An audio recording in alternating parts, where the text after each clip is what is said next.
नमस्कार दोस्तों, कैसे हो। आज हम पढ़ेंगे अधिनियम 1935। अधिनियम 1919 हमने पिछले वीडियो में पढ़ लिया है। अगर आपने वीडियो नहीं देखा है तो आप चैनल पर जाकर देख सकते हैं। और दोस्तों, सेकेंड ग्रेड में अधिनियम 1919 और 1935 दो ही दे रखे हैं, तो आपको अधिनियम 1919 और 1935 ही पढ़ना है। और जो मैं ये नोट्स तैयार कर रहा हूँ, ये 2022-23 के जो सेकेंड ग्रेड का एग्ज़ाम हुआ था उन्हीं क्वेश्चनों के आधार पर मैं ये नोट्स बना रहा हूँ। तो आप मेरे चैनल पर बने रहिए। चैनल को सब्सक्राइब करके वीडियो को लाइक करके अपने दोस्तों के साथ भी शेयर करें। और मेरा पूरा प्रयास रहेगा कि सेकेंड ग्रेड का सिलेबस मैं आपको यूट्यूब के माध्यम से कंप्लीट करवाऊँ। तो आज हम पढ़ेंगे अधिनियम 1935। इसमें पहले हम देखते हैं विशेषता।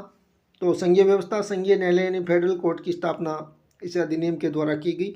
तो इसे हम आगे पढ़ेंगे। फेडरल कोर्ट को पूरा देखेंगे कि इसकी स्थापना कब की गई थी, इसके मुख्य न्यायाधीश कौन थे, इनको वेतन क्या मिलता था।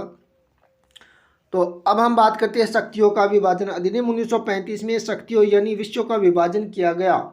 तो अधिनियम 1935 का जो संविधान था उसकी अनुसूची 7 में ये बात की गई कि शक्तियों का विभाजन 3 भागों में किया गया: संघ सूची, राज्य सूची और समवर्ती सूची। तो यहाँ से 2022 में जो एग्ज़ाम हुआ था उसमें ये क्वेश्चन पूछा जा चुका है अनुसूची 7 का, कि शक्तियों का विभाजन किस अनुसूची में किया गया। तो अनुसूची 7 में है ये। तो संघ सूची का भी क्वेश्चन पूछा गया है, ये भी आपको ध्यान में रखना है। संघ सूची में 59 विषय हैं। जैसे मैंने यहाँ पर ये लिख रखा है आरपीएससी, यहाँ पर लिख रखा है आरपीएससी। तो जो मैंने लिखा है इस प्रकार, तो यहाँ से ये क्वेश्चन पूछे गए हैं, उसी आधार पर मैंने यहाँ पर ये लिखा है। राज्य सूची यानी प्रांतीय सूची में 54 विषय थे, समवर्ती सूची में 36 विषय थे। ये आपको ध्यान में रखना है, यहाँ से क्वेश्चन पूछ सकता है दोबारा, ये आपको ध्यान में रखना है। अवशिष्ट शक्तियों की बात की जाए तो अवशिष्ट शक्तियाँ गवर्नर जनरल के पास थी, तो ये क्वेश्चन भी पूछा गया है।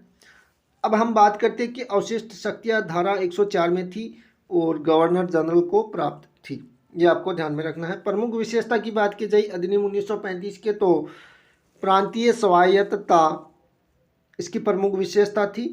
प्रांतीय स्वायत्तता ही एकमात्र ऐसा भाग था जिसे क्रियान्वित किया गया था।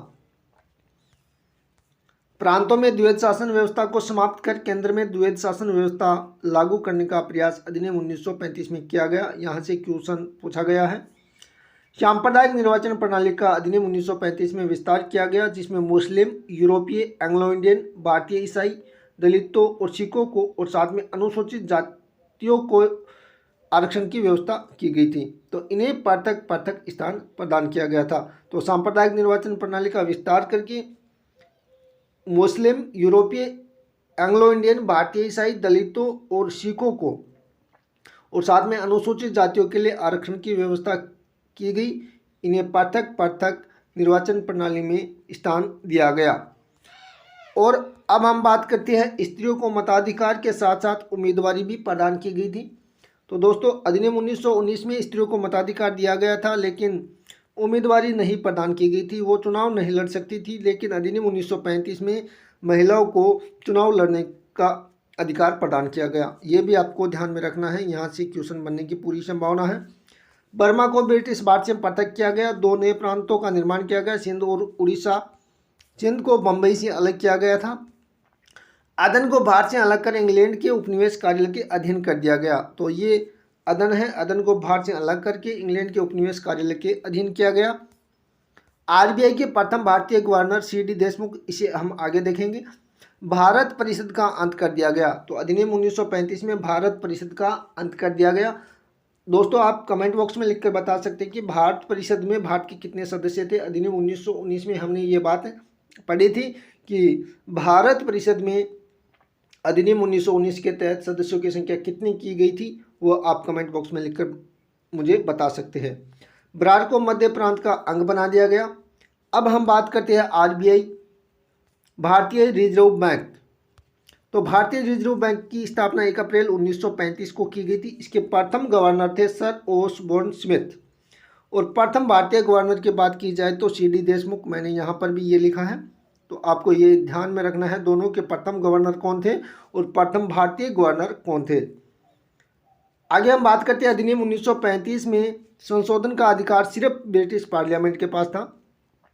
अधिनियम 1935 के द्वारा सर्वप्रथम भारत में संघात्मक सरकार की स्थापना की व्यवस्था की गई और अधिनियम 1935 के द्वारा निर्मित संविधान में 14 खंड 321 धाराएं 10 अनुसूचियां थी। तो यहाँ से आपको क्वेश्चन देखने को मिल सकता है, तो इसे आपको ध्यान में रखना है। अधिनियम 1935 में प्रस्तावना का अभाव था। अधिनियम 1919 में प्रस्तावना यानी उद्देशिका थी, लेकिन अधिनियम 1935 में प्रस्तावना नहीं थी, यह भी आपको ध्यान में रखना है। और संविधान संशोधन केवल ब्रिटिश संसद को था। अब हम बात करते हैं संघीय न्यायालय यानी फेडरल कोर्ट। तो फेडरल कोर्ट है वो 1 अक्टूबर 1937 को अस्तित्व में आया था। ये 7 सदस्यीय कोर्ट था, एक मुख्य न्यायाधीश और 6 अन्य न्यायाधीश इसमें थे। न्यायाधीशों की सेवानिवृत्ति की आयु 65 वर्ष थी और इनके वेतन की बात की जाए तो मुख्य न्यायाधीश को 7,000 रुपये और अन्य न्यायाधीश को 5,500 रुपये मिलते थे। प्रथम मुख्य न्यायाधीश थे फेडरल कोर्ट के सर मॉरिस गवेयर। और स्वतंत्र भारत में फेडरल कोर्ट के प्रथम मुख्य न्यायाधीश कौन थे? पहले मुख्य न्यायाधीश H.J. कान्या थे। अब हम बात करते हैं संघीय विधानमंडल। तो संघीय विधानमंडल यहाँ से भी क्वेश्चन पूछा गया था पहले 2022 में। संघीय विधानमंडल के उच्च सदन का नाम बताइए, तो ये क्वेश्चन पूछा गया। काउंसिल ऑफ स्टेट उसमें नाम दे रखा था, तो ये राज्य परिषद है, उच्च सदन काउंसिल ऑफ स्टेट। संघीय विधानसभा ये निम्न सदन है। सेंट्रल लेजिस्लेचर इसका इंग्लिश में नाम है, तो ये दोनों आपको ध्यान में रखना है। राज्य परिषद यानी उच्च सदन काउंसिल ऑफ स्टेट का कार्यकाल था स्थायी सदस्य 1/2, इनका कार्यकाल 3 वर्ष था। कुल सदस्य 260 थे, इनमें से 156 ब्रिटिश भारत के प्रतिनिधि, 104 भारतीय रियासतों के प्रतिनिधि थे। 156 ब्रिटिश भारत के प्रतिनिधियों में जो यहाँ से एक क्वेश्चन बनने की पूरी संभावना है, तो मैंने इस प्रकार यहाँ पर इसे ऐड किया है। तो इसमें 6 सदस्य मनोनीत किए जाते थे, किसके द्वारा? गवर्नर जनरल के द्वारा। तो 156 सदस्यों में 6 सदस्यों को गवर्नर जनरल के द्वारा मनोनीत किया जाता था और 156 में 6 महिलाएं थी और 1 आंग्ल भारतीय सदस्य भी था। तो आपको ये ध्यान में रखना है कि काउंसिल ऑफ स्टेट में 6 सदस्यों को गवर्नर जनरल के द्वारा मनोनीत किया जाता था और इसमें 6 महिलाएं भी थी और 1 आंग्ल भारतीय था। अब हम बात करते हैं विधानसभा या निम्न सदन का कार्यकाल 5 वर्ष था। इसमें कुल 375 सदस्य थे, इनमें से 250 सदस्य ब्रिटिश भारतीय प्रांतों से थे और 125 सदस्य भारतीय रियासतों से थे। गवर्नर जनरल को विधानसभा को विघटित करने का अधिकार था, यानी उसे शक्ति प्राप्त थी विधानसभा को विघटित करने की। अब हम बात करते हैं गवर्नर जनरल अपने विवेक के अनुसार दोनों सदनों को आहूत कर सकता था, विघटित कर सकता था और छत्रावसान भी कर सकता था। केंद्र में द्वैध शासन व्यवस्था, ये हमने पहले भी देख लिया है। अधिनियम 1935 में केंद्र में द्वैध शासन व्यवस्था को लागू किया गया और प्रांतों में उसे समाप्त किया गया था। संघ में प्रशासन के विषय को 2 भागों में बांटा गया था, रक्षित और हस्तांतरित। रक्षित विषय में प्रतिरक्षा, विदेशी मामले, धार्मिक विषय, जनजातीय क्षेत्र आते थे और अन्य सभी जो विषय थे वो हस्तांतरित विषय के अंतर्गत आते थे। प्रांतीय व्यवस्था, अधिनियम 1935 में प्रांतों में व्यवस्था की गई, जिसमें कुछ प्रांतों में द्विसदनीय व्यवस्था की गई। तो 6 प्रांत ऐसे थे जहां द्विसदनात्मक व्यवस्था की गई: उत्तर प्रदेश, बम्बई, मद्रास, बिहार, असम और बंगाल। तो ये द्विसदन थे, विधान परिषद और विधानसभा। आगे हम देखते हैं प्रांतों को स्वायत्तता प्रदान की गई। 3 अप्रैल 1937 तक चुनाव संपन्न हो चुके थे। तो प्रांतों में 3 अप्रैल 1937 तक चुनाव संपन्न हो चुके थे, जिसमें हम बात करें संयुक्त प्रांत बिहार, उड़ीसा, मुंबई, मद्रास, मध्य प्रांत में कांग्रेस को स्पष्ट बहुमत मिला था। असम, बंगाल, उत्तर पश्चिम सीमा प्रांत में कांग्रेस को स्पष्ट बहुमत नहीं मिला, लेकिन सबसे बड़ी पार्टी कांग्रेस ही थी। पंजाब में कम्युनिस्ट पार्टी और सिंध में मुस्लिम लीग जीतकर सामने आई थी। अब हम बात करते हैं अधिनियम 1935। संवैधानिक सुधारों की श्रृंखला में ब्रिटिश शासन का अंतिम अधिनियम था। तो अधिनियम 1935 जो संवैधानिक सुधार थे उसमें उसकी श्रृंखला में ब्रिटिश शासन का अंतिम अधिनियम था, ये आपको ध्यान में रखना है। अधिनियम 1935 14 अगस्त 1947 तक लागू रहा। तो अधिनियम 1935 कब तक लागू रहा था? 14 अगस्त 1947 तक लागू रहा, लेकिन 26 जनवरी 1950 तक भारत का शासन मुख्य रूप से कुछ परिवर्तनों के साथ इसी अधिनियम द्वारा संचालित रहा। अब हम बात करते हैं अधिनियम 1935 के बारे में। कुछ विद्वानों ने क्या कहा? तो पंडित जवाहरलाल नेहरू ने कहा यह एक दासता का अधिकार पत्र था। तो ये क्वेश्चन पूछा गया है पहले। नेक्स्ट है पूर्णतया सड़ा हुआ, मूल रूप से बुरा और बिल्कुल अस्वीकृत किसने बताया? तो मोहम्मद अली जिन्ना ने 1935 के अधिनियम को पूर्णतया सड़ा हुआ, मूल रूप से बुरा और बिल्कुल अस्वीकृत बताया था। अनेक ब्रेकों वाली परंतु इंजन रहित मशीन की संज्ञा किसने दी? पंडित जवाहरलाल नेहरू ने।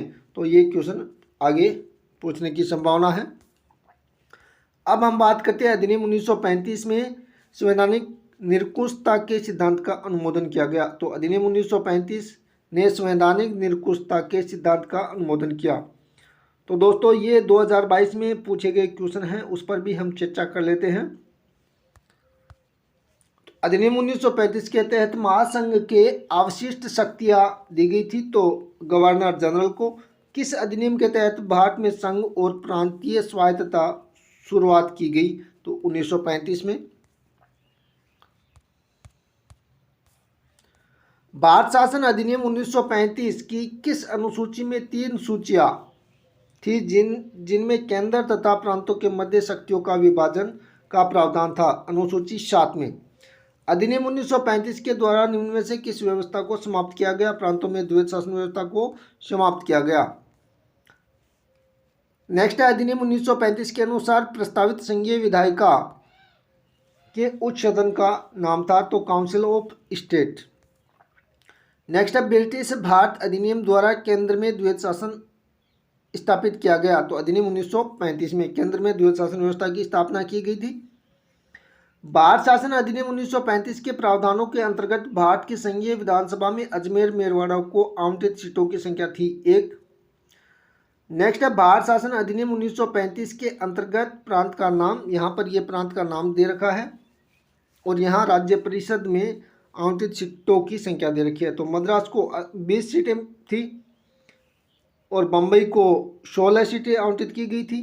मध्य प्रांत एवं बरार को 8 सीटें और उत्तरी पश्चिम सीमा प्रांत को 5 सीटें आवंटित की गई थी।